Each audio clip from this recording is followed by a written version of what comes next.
Pada Kamis, tanggal 26 Oktober tahun 2023, Kolonel Wu Qian, juru bicara Kementerian Pertahanan Nasional China, MND, menyajikan kepada wartawan rekaman dua insiden pada tanggal 19 Agustus tahun 2023 yang melibatkan kapal perang Angkatan Laut AS dan Angkatan Laut Tentara Pembebasan Rakyat China, PLAN, yang dia gambarkan sebagai provokatif.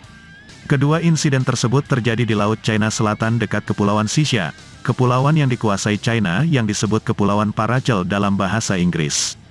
Dalam klip pertama, USS Ralph Johnson, kapal perusak kelas Arleigh Burke yang memiliki panjang 513 kaki dan bobot berbobot 9.217 ton, terlihat bermanuver di dekat kapal perusak PLAN Type 051 Guilin yang memiliki panjang 433 kaki dan bobot berbobot 3.670 ton, dan kapal Type Fregat 054A Huangshan yang panjangnya 440 kaki dan berbobot 4.053 ton. Klip video tersebut menunjukkan USS Johnson melakukan beberapa manuver, termasuk memotong haluan Guilin, yang memaksa kapal China berlayar melalui perairan yang terganggu di belakang kapal USS Johnson, dan melakukan akselerasi mendadak. Kapal perang AS-114, ini China 164, ungkap audio yang direkam di kapal Guilin terdengar dalam video, mengacu pada nomor lambung kedua kapal.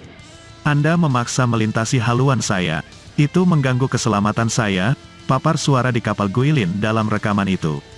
Kementerian Pertahanan China mencatat manuver tersebut melanggar peraturan internasional untuk mencegah tabrakan di laut, kode untuk pertemuan yang tidak direncanakan di laut, dan aturan perilaku untuk keselamatan pertemuan udara dan maritim antara China dan AS.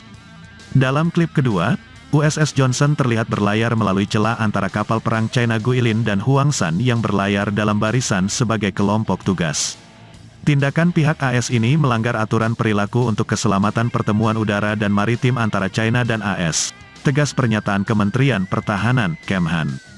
China, video ini membuktikan bahwa pihak aslah yang melakukan provokasi, mengambil risiko, dan mengacaukan situasi, ungkap juru bicara Kemhan China Wu kepada wartawan. Dia menambahkan, kami punya banyak bukti video serupa, tapi saya tidak akan menunjukkannya hari ini karena keterbatasan waktu. Apa yang saya tekankan di sini adalah memperhatikan dengan cermat di mana segala sesuatunya terjadi. Kita semua tahu bahwa semua pertemuan jarak dekat antara pesawat dan kapal perang China dan AS terjadi di perairan dan wilayah udara sekitar China, bukan di Teluk Meksiko atau di pantai barat Amerika, lanjut Wu. Dia menjelaskan, pihak Amerika lah yang datang ke China untuk memprovokasi dan mengobarkan masalah. Bagaimana militer China bisa mencegat pesawat dan kapal perang AS jika mereka tidak datang? Merupakan tugas yang mustahil bagi AS untuk membahayakan keamanan nasional China sambil melakukan provokasi yang tidak terkendali.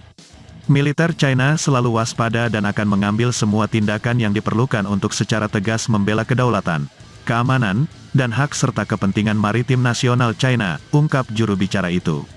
Rilis dari China ini terjadi sepekan setelah Departemen Pertahanan AS menerbitkan lusinan foto dan video yang menggambarkan pertemuan antara pesawat mata-mata AS dan pesawat tempur China di wilayah udara lepas pantai China.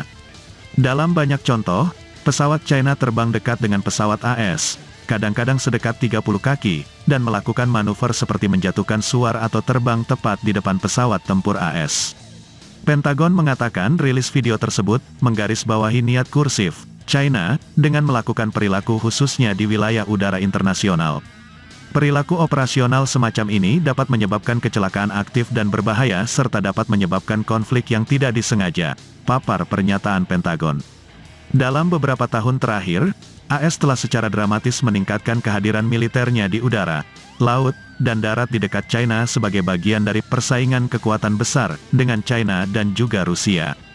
AS menuduh China dan Rusia berusaha membatalkan apa yang disebut tatanan internasional berbasis aturan, termasuk dengan membuat apa yang Washington anggap sebagai klaim berlebihan atas kendali, seperti atas pulau-pulau dan jalur air di Laut China Selatan atau atas Taiwan dan selat yang memisahkannya dari daratan. AS dan sekutunya terlibat dalam apa yang mereka sebut operasi kebebasan navigasi di wilayah tersebut, yang melibatkan pesawat dan kapal perang mereka yang melewati wilayah tersebut seolah-olah China tidak memiliki klaim atas wilayah tersebut, sehingga sering terjadi ketegangan antara AS dan unit militer China memerintahkan mereka untuk pergi. Di Laut China Selatan, Beijing telah bergabung dengan negara-negara regional lainnya dalam upaya menyusun kode etik jalur air tersebut, yang akan mengatur pertemuan antar negara di laut berdasarkan kesepakatan PBB dalam upaya meredakan ketegangan sumber internasional. Sindo News.